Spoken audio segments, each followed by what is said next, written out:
రామారావు గారితో నెల రోజుల్లో సినిమా తీయాలి అంటే కెమెరామెన్ ఈయనే ఉండేవాడు. టకా టకా టకా అసలు అలా లైట్ చేసేసి షాట్ రెడీ అని అనేవారు.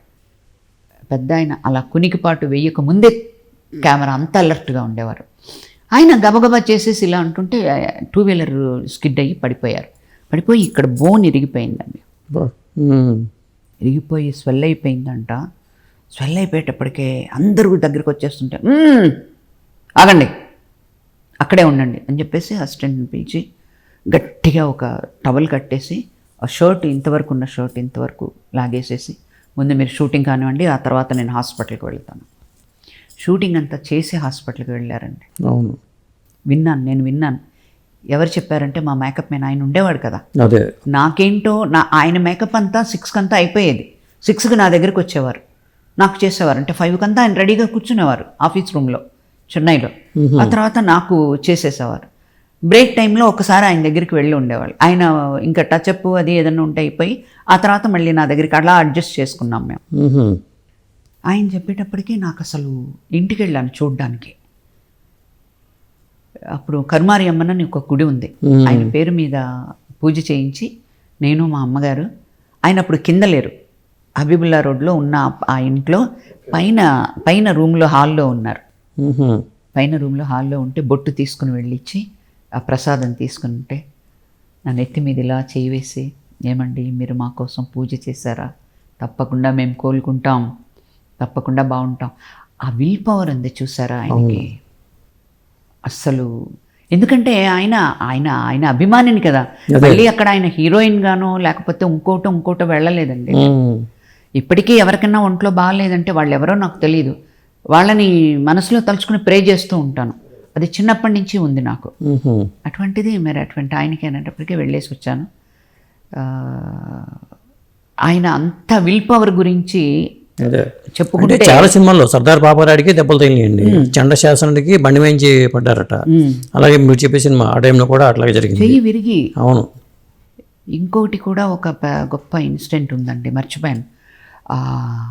ఆ భానుమతిని మోసుకొస్తారు చూసారా, అవును, సభలో స్వయం ఆవిడ ఇలా చూసి లెక్కలేనట్టు కేర్లెస్గా ఇలా వెళ్ళిపోతుంది. చమత్కారం, మీరు అలా వెళ్ళండి, అది చమత్కారం. అప్పుడు కానీ దుర్యోధనుడు లేచి అలా ఎత్తుకుని ఫుల్ ఫ్లోర్ అలా నడిచొస్తారు. ఎత్తుకున్నారు, నడిచొస్తుంటే ఇప్పుడు మనం ఇలా ఉంటే ఆయన్ని ఇలా కనిపిస్తారు కదా మనకి. ఆయనకి ఏమైంది, ఇక్కడి నుంచి బ్లడ్ వస్తూ ఉంది.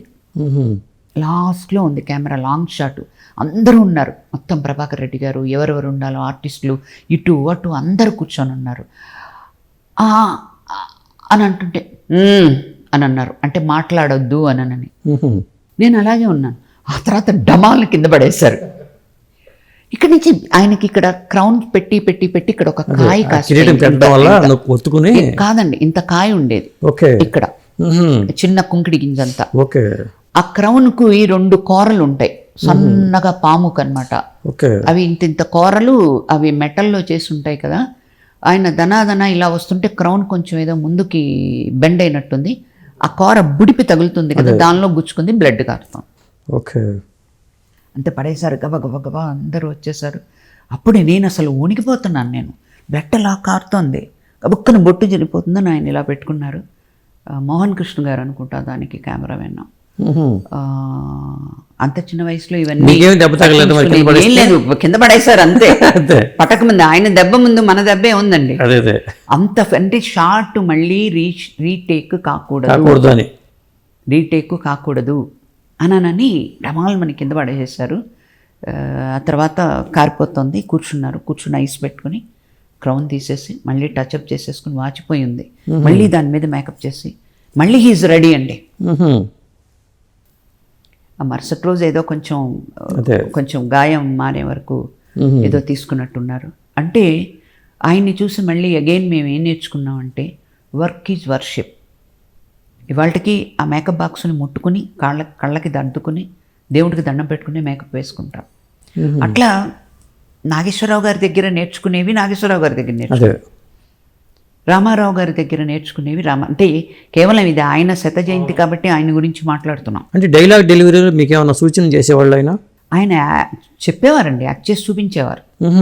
ఆ తర్వాత శ్రీమద్ విరాట్ పర్వం ఉంది కదా, అవును. శ్రీమద్ విరాట్ పర్వం కాదు, వేమన యోగి. వేమన యోగి దాంట్లో కన్ను కోరింది నీ కంటి చూపు, పెదవి కోరింది నీ పంటి గుర్తు అని ఏదో ఉంది. అవును. ఆయన వెంటనే శేఖర్ గారిని రమ్మనమని చెప్పేసి ఆయనే వచ్చి బుగ్గ సిగ్గుపడితే రెడ్గా అవ్వాలని ఆయన చిక్రోజ్ వేసి పంటి మీద కొంచెం రెడ్డు అంటే ఆయన చుంబనం చేసిన తర్వాత వేమన యోగి ఇలా ఇలా వచ్చేస్తారు ఆయన కవర్ చేసి.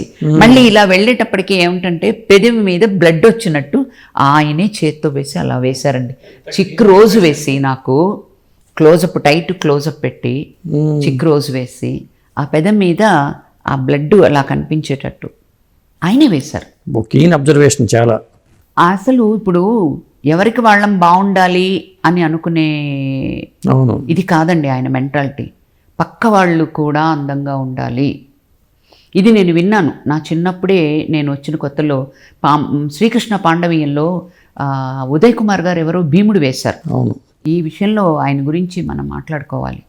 ఉదయ్ కుమార్ గారి బొట్టు ఎంత బాగుంటుందో చూసారా మీరు? ఆ బొట్టునంతా దిద్ది డ్రా చేసింది పెద్ద ఆయన రామారావు గారు. అవును.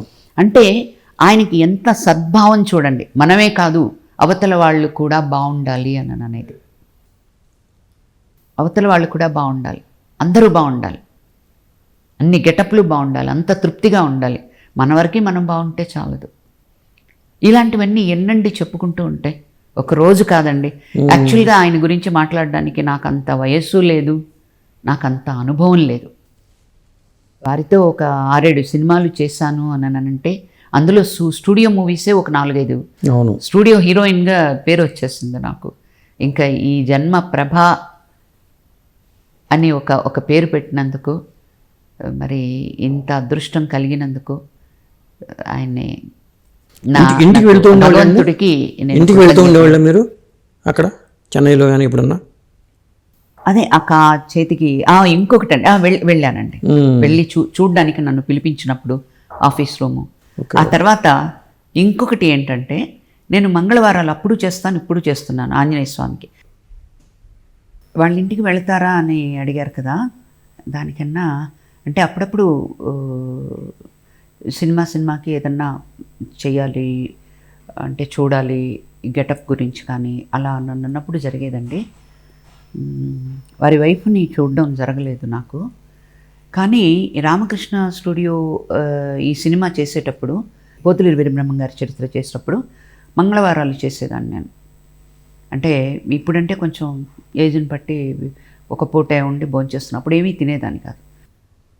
అప్పుడు లంచ్ అయిపోయిందా అన్నారు. లేదండి అన్నాను. ఎందుకని అని అన్నారు.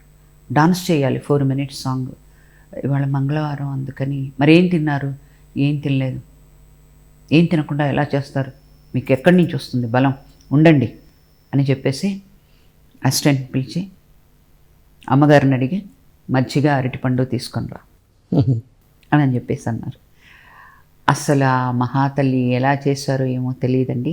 ఆవిడ క్యారెట్స్ తీసుకొని వచ్చేసేవారు అనుకుంటాను రామకృష్ణ సినీ స్టూడియోకి మేకప్ రూమ్కి పైన లంచ్లో క్యారెట్స్ తీసుకుని వచ్చేవారు అనుకుంటాను ఆవిడ.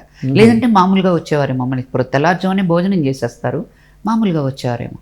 అస్సలు అది మసాలా మజ్జిగ ఉందండి, ఏమి టేస్టు. అరటిపండు తిన్నాను. ఇప్పుడు బాగా చేయండి, మీరు బాగుండాలి, మా హీరోయిన్ ప్రజెంటేషన్ గుడ్గా ఉండాలి. ఆ తర్వాత అయిపోయిన తర్వాత నేను 6 o'clock బ్రేక్ టైంలో నేను ఒకసారి అమ్మగారిని చూడొచ్చా, రండి తీసుకువెళ్తానని చెప్పి తీసుకుని వెళ్ళారు. తీసుకెళ్ళి అమ్మ నమస్కారం, మజ్జిగ అసలు మీ చేతి నుంచి చేసింది, మీరు తీసుకొచ్చింది, పైగా మీ వారికి తీసుకొచ్చింది, అందులో నాకు అది ఒక ప్రసాదంగా భావిస్తున్నాను. ఎలాగండి, ఏం చేశారు చెప్పండి అంటే ఆయన జోకేశారు.